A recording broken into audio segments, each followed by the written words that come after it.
Hello and welcome to the Postage Stamp, where we travel the world while staying in a corner. This is an audio-only podcast where you can imagine what happens as we speak of mundane experiences from around the world. Listen to it as you do your chores or as you fall asleep. It is an October morning and I am about to ride in a bullet train without visiting Japan for about half the price. I am currently in the Philippines, but my bullet train lies in another country and I am at Cebu Airport waiting for my flight to take me to Taiwan. I am flying AirAsia, a budget airline from Cebu to Taipei City, the capital of Taiwan. The flight is not remarkable and in a couple of hours I have landed in Taipei City.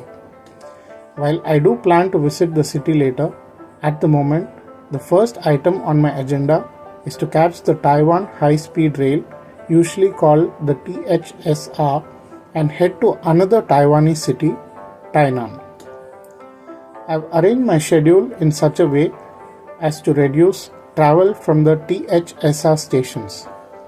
Luckily, there happens to be one attached to the Taipei Taoyuan International Airport, and I have gambled on my flight arriving on time and being able to catch a train to Tainan from the airport THSR station. My gamble has paid off as I have breezed through immigration and secured the basic necessities needed while visiting a foreign country: a SIM card, cash, and a prepaid card to use on the local transit. I now start looking for a way to reach the THSR station.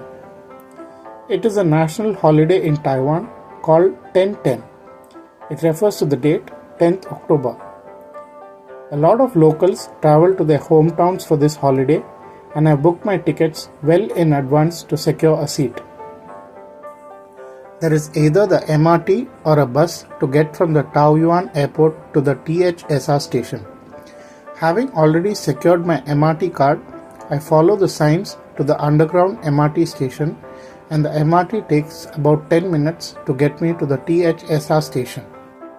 The MRT has been designed to be passenger friendly rather than commuter friendly, with plenty of luggage storage space prioritized over seating space.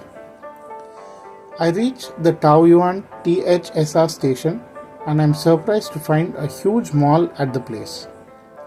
There is a large open air area as well as several shops of luxury brands and several food stalls. I explore a bit as I have time to kill until my 5:13 p.m. train. After wandering around for a while, I stumble upon a large food court and it seems like an ideal place to have lunch. The food court is huge and has a huge variety of cuisines. It even has an Indian restaurant serving tandoori dishes.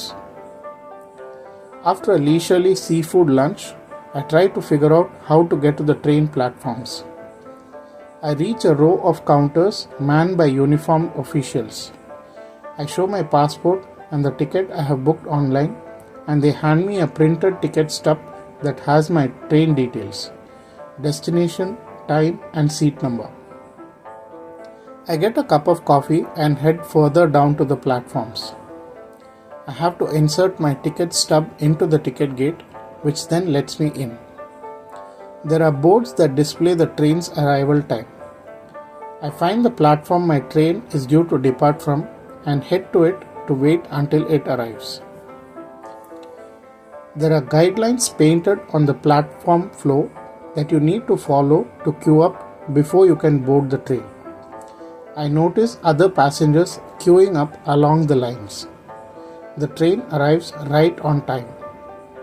This is a very similar model to the Japanese Shinkansen bullet train. It is made in Japan and probably an older generation to the latest ones that run in Japan. The price is also about half of what it costs to ride on the Shinkansen in Japan, so this is my way of riding a bullet train without visiting Japan and at half price. I board car number 2 and head to seat number 17. There are 2 seats on either side of the aisle. I store my bags on an overhead rack. There is some space near the door to store larger luggage as well. I settle into my seat and it is quite comfortable with plenty of space to stretch my legs. Having nothing else to do, I browse through the literature that's included in the seat pocket. There's a safety instruction booklet as well as a magazine called Tea Life. The magazine is mostly in Mandarin, so I have to be happy with looking at the pictures. The train departs exactly on time. I kill time on my phone. I occasionally glance up at a scrolling ticker tape display above the door that shows different kinds of information: the next station, weather, and the train speed. I take a short stroll along the train and I spot there's a vending machine where you can buy snacks or drinks. The train halts at a couple of stations along the route and passengers board and disembark. In 1 hour and 45 minutes, the train pulls into the station at Tainan, my destination. I step off. This is an elevated station. I find my way downstairs.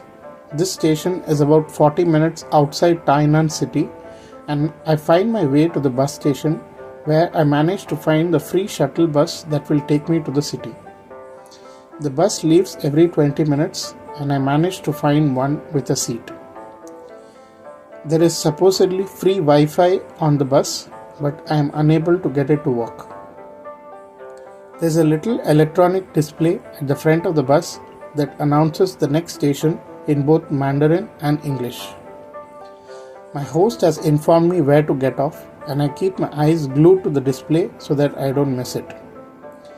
The bus finally drops me off at the bus stop closest to my stay for the night, and I am in Tainan.